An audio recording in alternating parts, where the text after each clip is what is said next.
Hello everyone. இன்னைக்கு நாங்கள் mutton biryani எப்படி செய்கிறேன்னு தான் பார்க்க போகிறோம். Welcome back to my channel Ceylon சமையல்.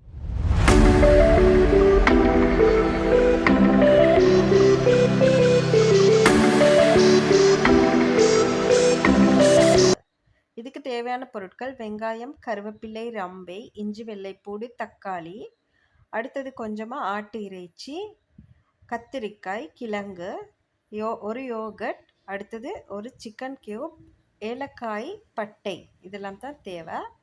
இப்போ ஒரு தாச்சியை சூடு பண்ணி அதில் கொஞ்சமாக ஆயில் சேர்த்து இந்த கத்திரிக்காயெல்லாம் நல்லா பொரித்து எடுத்துக்கோங்க.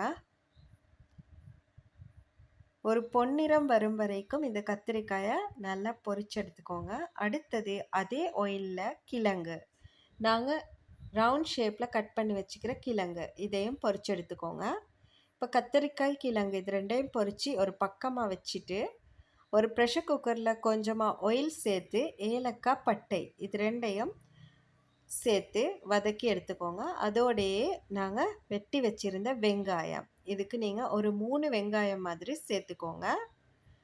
வெங்காயம் எவ்வளோ கூடுதலாக சேர்த்துறோமோ அவ்வளோக்கு அவ்வளோ பிரியாணி நல்லா இருக்கும். அதனால தான் கூடுதலாகவே வெங்காயம் சேர்த்திக்கொள்கிறோம். இதை நீளமாக கட் பண்ணி எடுத்துக்கோங்க.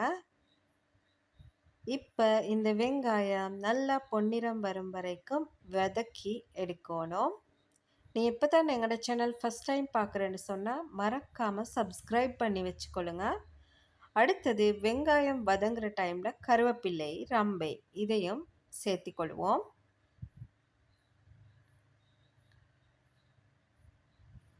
இப்போது இந்த கருவேப்பிலை, ரம்பையும் வதங்கிட்டு அடுத்தது இஞ்சி, வெள்ளைப்பூடு இதையும் சேர்த்திக்கோங்க. சேர்த்து இதை நல்லா மிக்ஸ் பண்ணி எடுத்துக்கோங்க.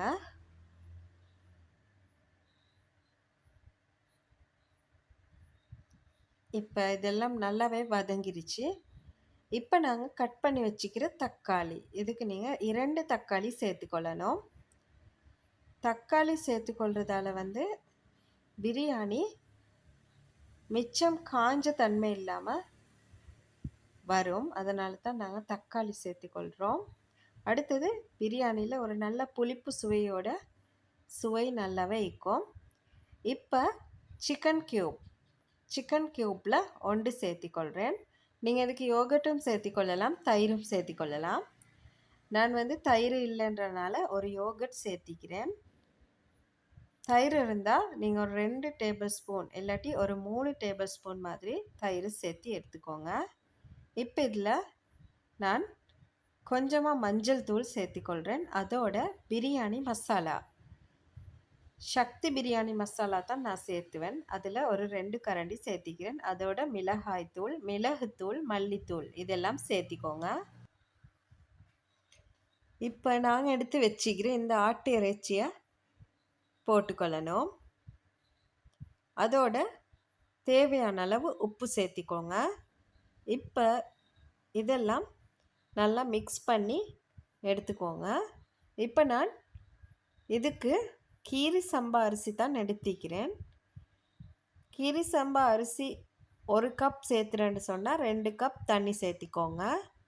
நான் இதில் ஒரு 2 கப் மாதிரி கீரி சம்பா அரிசி சேர்த்திக்கிறேன். நீங்கள் எந்த கப்பால் அரிசி எடுக்கிறீங்களோ அதே கப்பால் தண்ணி சேர்த்திக்கொள்ளணும். இப்போ அரிசியை சேர்த்துட்டு இதை நல்லா மிக்ஸ் பண்ணி வச்சுக்கோங்க. 2 கப் அரிசிக்கு நான் 3 கப் தண்ணி சேர்த்திக்கிறேன். நீங்களும் இதே அளவு தண்ணியை சேர்த்திக்கோங்க.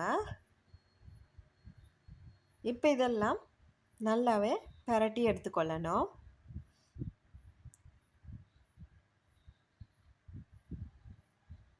இந்த டைமில் நீங்கள் உப்பு செக் பண்ணிக்கோங்க. உப்பு போதா அப்படின்னு சொன்னால் உப்பு சேர்த்திக்கொள்ளலாம். அடுத்தது இப்போ நாங்கள் பொரித்து வச்சுருந்த அந்த கத்திரிக்காய், அதையும் பொரித்து வச்சுருந்த கிழங்கு இதையும் இதோட சேர்த்திக்கோங்க. பிரியாணிக்கு கத்திரிக்காய் சேரப்போக்குள்ள நல்லாவே சுவையாக இருக்கும். நீங்களும் ட்ரை பண்ணி பாருங்கள்.